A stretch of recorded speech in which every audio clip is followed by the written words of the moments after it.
Mic check, mic check, mic check, mic check, mic check, mic check. You're good. I don't want it to be hot when you're... Okay. Not right now. We've done a couple of mic checks, though, to be honest with you.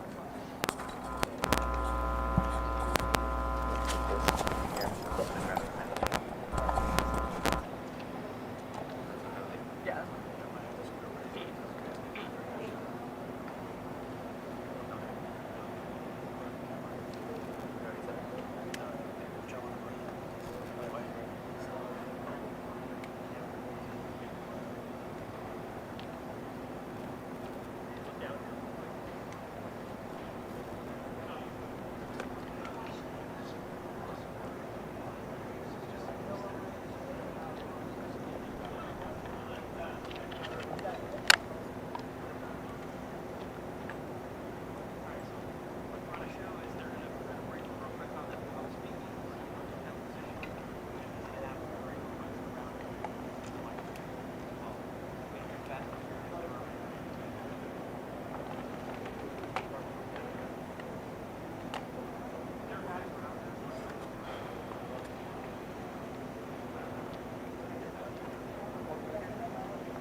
All right, doing a mic check for the pool press whenever you guys are ready. We're gonna get thumbs up from everybody again, make sure we're all good before we get started here briefly. Wait for everybody to file in and get some audio checks in. So let's give it a few seconds for everybody to set up before I talk like crazy here.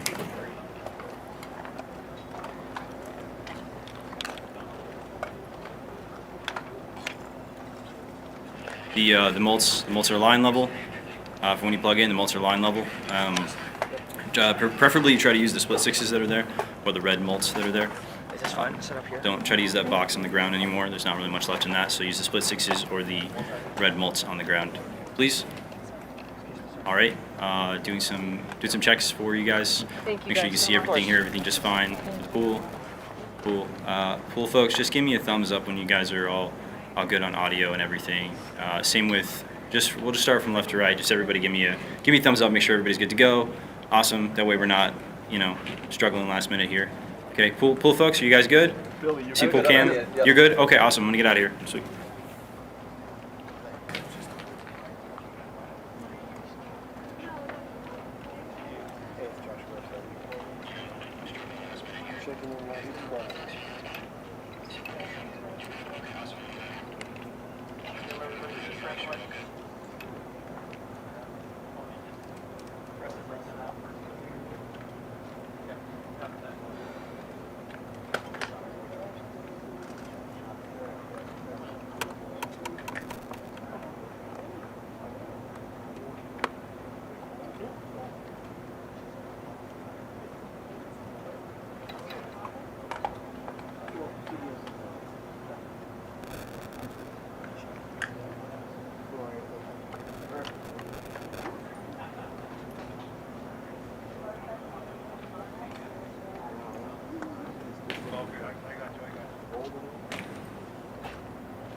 Bill, you got audio? So we'll something on it. an open mic. Is there? I don't have any levels at the moment. There you go. Now there's an open mic. Do it again? I don't have anything. Now I do. Just one channel. Now both channels.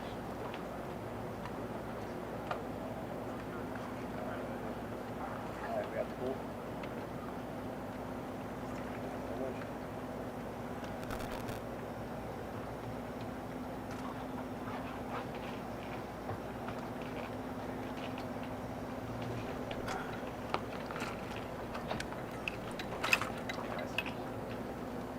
All right. Well, good afternoon, everybody, and I appreciate you being here. It's great to be here. It's great to talk to some of the incredible people that we have, both at the local level, the Texas state level, and also, of course, our federal border patrol, who are doing so many good things to keep us safe. And I have some bad news and some good news. And the bad news is that because of what Joe Biden did at the southern border for 4 years, we had record increases in migrant crime, in fentanyl deaths, and in just floods and floods of people who shouldn't be in our country who came into the United States of America. We also have a number of ways in which the cartels became more advanced, better war fighters, because Joe Biden opened up the American southern border and allowed the cartels to turn it into their playground. Now, that's the bad news. The good news is, as President Trump said last night at the State of the Union, it turns out we didn't need new laws, we didn't need fancy legislation, we just needed a new president of the United States, and thank God that's exactly what we have.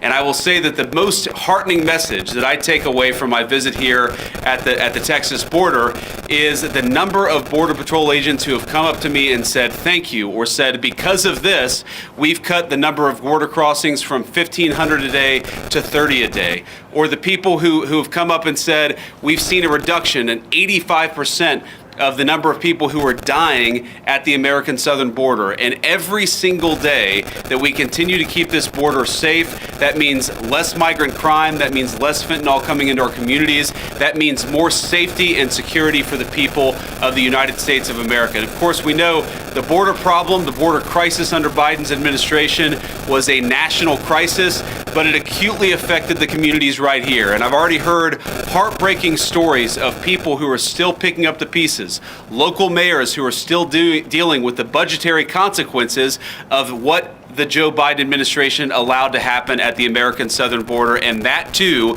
is something that President Trump is going to help address, help fix, and help solve.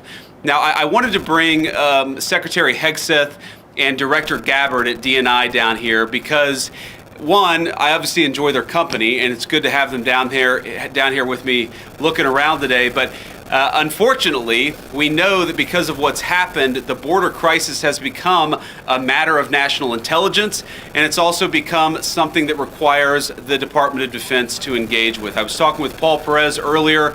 The drone technology that the cartels are using requires, unfortunately, a military response and military support. So it was important for Secretary Hegseth to see what's going on, because we know that the millions and millions of people who were let in over the last 4 years, many of them are connected to foreign terrorists. It's important for our leader of national intelligence to get a sense of what's here on the ground. So before we take questions from the press, and all of us are willing to take questions, I want to give Secretary Hegseth and then Director Gabbard an opportunity to say a few words themselves. Mr. Secretary. Well, Mr. Vice President, thank you very much for inviting us. It's great to be here with you, with the director, with our fellow friends in civilian clothes and in other shades of green. This is a demonstration of a true partnership on the southern border. As President Trump has made clear on the campaign trail and from day one and last night, border security is national security. And from the Defense Department, we've watched for a couple of decades other people's borders being secured while ours was open for an invasion of drugs and of violence and of chaos for American communities. That stops under President Trump. And the Defense Department has assets that we can bring to bear, not just troops, not just surveillance, not just equipment, but actual planning capabilities that enhance what Border Patrol is already doing, which is why it's been incredible to hear from our partners about what we've been able to allow them to do, facilitate them, and we've seen it in the numbers. 98% drop in crossings on the southern border. We're not yet at 100% operational control, but we are on our way because that is the mandate that the president has given us. So more resources are coming to this border. We are dedicated to securing it. That's the reason for our trip and our partnership.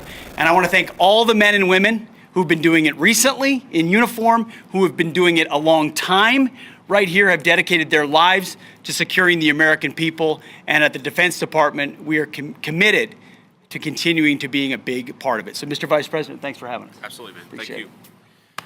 Great. Now, Director of National Intelligence, Tulsi Gabbard. Tulsi. Thank you, Mr. Vice President, for your leadership in bringing the country's attention to what has been happening here at the border and the significant change that has already occurred under the short time that President Trump has been in office.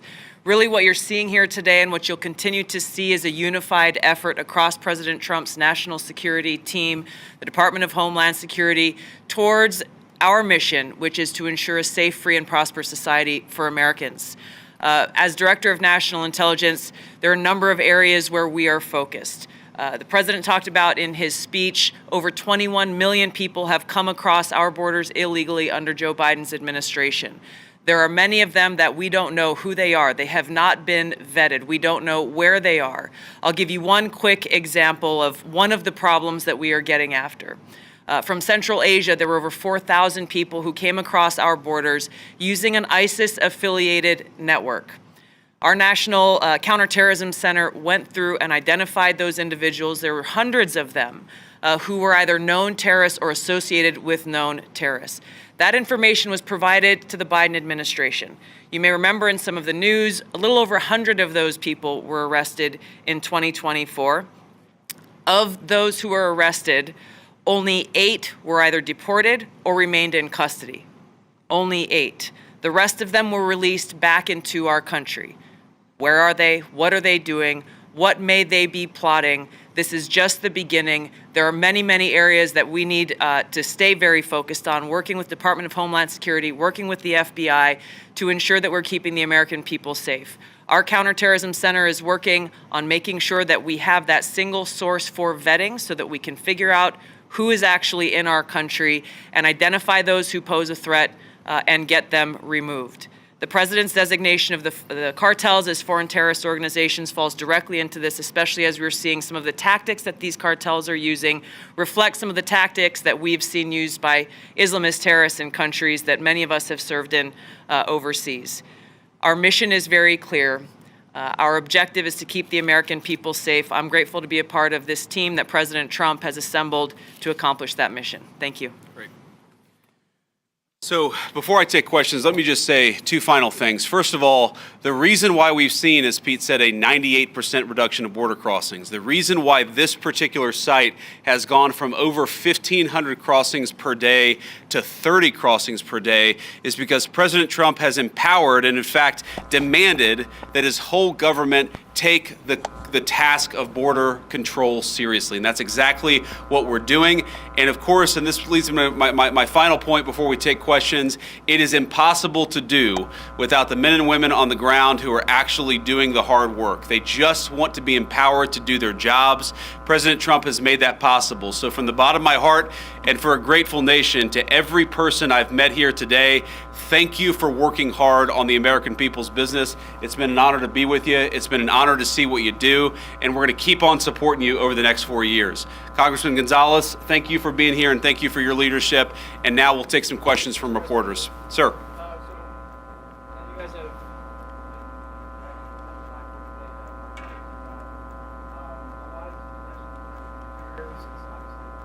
Sure. What is, in your opinion, the biggest obstacle to actually carrying out mass deportations? Even though, yes, like apprehensions and arrests and deportations have gone up in its first month, but a lot of people are expecting a bigger capacity for deportations. Yeah. So let me say a few things about that. So first of all, Rome wasn't built in a day.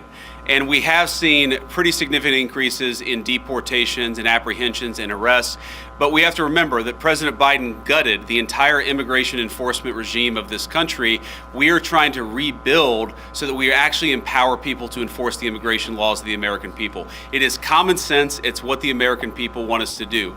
There are a couple of other things that we're working on. And I don't want to get ahead of any public announcements, but one of the ways that we wanted to make sure that we're enforcing our border is that we make it easier for people who are here illegally to go back home of their own accord.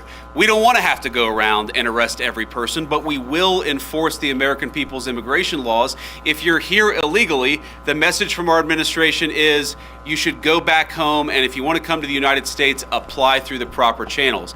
That's an important thing that we're doing. And the final thing is this costs money. One of the most important parts of the president's reconciliation priorities is, of course, tax reform on the one hand, and on the other hand, making sure that we get proper resources so that we can pay for the flights, and we can pay for the detention centers, and we can pay for all the components necessary to ensure that we're re-migrating illegal immigrants back to their country of origin. I guarantee it is a part of the president's priorities. We'll keep on working on it. We've made a lot of progress, but we're going to keep on working on it over the remainder of the president's term.